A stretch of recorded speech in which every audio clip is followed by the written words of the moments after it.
Could Vladimir Putin's December visit to India quietly rewrite the balance of global power? And is the world prepared for what happens next? Welcome to Sacred Echoes of India. In this segment, we break down what Putin's India visit could really mean, from the defense deals under discussion and the new energy agreements on the table, to solutions for payment challenges under sanctions, progress in civil nuclear and LNG cooperation, and the broader strategic alignments taking shape amid ongoing global tensions. December 4th to 5th, 2025, a moment that could reshape global power equations. At the invitation of Prime Minister Modi, the two leaders convene for the 23rd India-Russia Annual Summit. But this isn't just another diplomatic handshake. With defense, energy, trade, and global geopolitics on the line, the world will be watching. India is reportedly eyeing additional squadrons of the advanced S-400 Triumph air defense system and potentially the futuristic fifth-generation Sukhoi Su-57 jets. At the same time, the current obstacles, especially payment and sanctions compliance, remain a central challenge. Russian-Indian deals have often been mired by difficulties converting and transferring large sums under Western restrictions. Energy has always been the backbone of the India-Russia economic linkage. For years, discounted Russian crude helped fuel India's growth, curb inflation, and preserve forex reserves. But with Western sanctions, supply chains have grown fragile. That's why this summit is expected to push beyond crude oil. The two major areas include civil nuclear energy and liquefied natural gas trade. Regarding civil nuclear energy, Russia has reportedly offered to expand cooperation significantly. Talks may cover setting up additional nuclear plants in India, potentially increasing the number beyond prior committed units.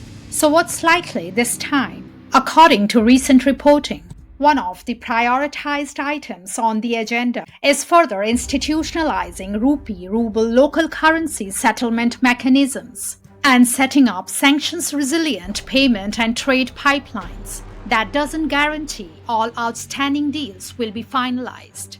In fact, officials have already cautioned not to expect any big contract signings during the visit. Instead, the focus is on broad cooperation and ironing out delivery payment delays. But energy and arms are only part of the story. Behind the pomp and protocol, what's really at stake is global alignment.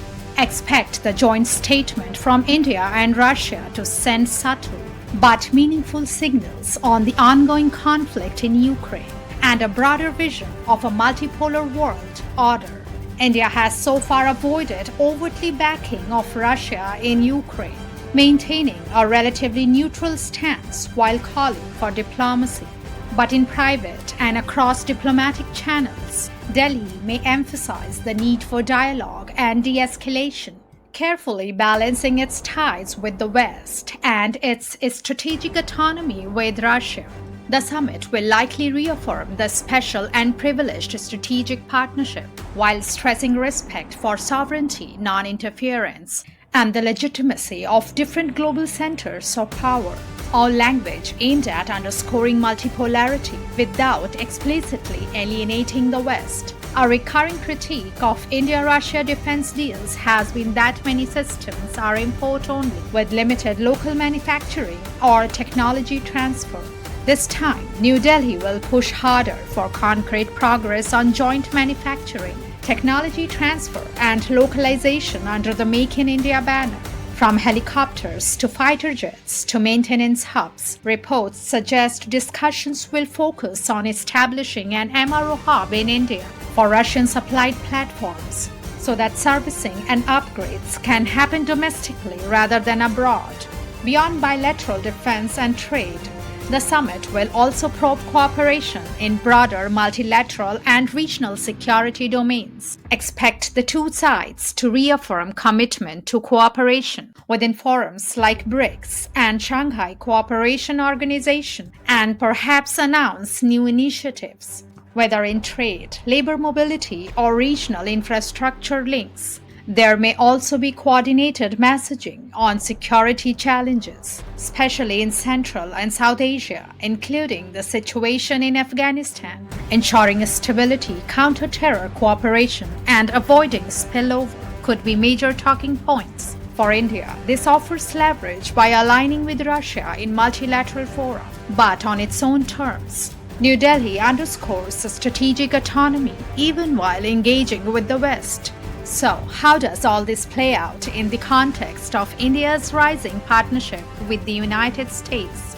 On one hand, there is a deeper Russia-India defense, energy cooperation, rupee-ruble settlements, and multipolar rhetoric may raise eyebrows in Washington, especially given Western sanctions on Moscow.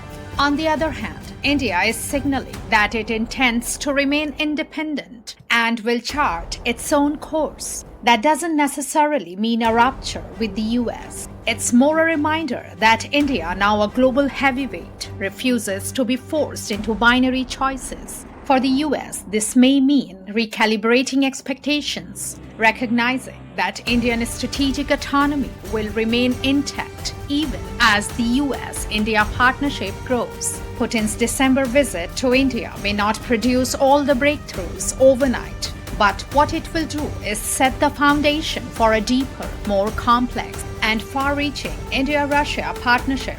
Thanks for joining us today. If you enjoyed this content, don't forget to like, subscribe, and hit the bell icon for more insightful videos. Until next time, stay curious and keep exploring.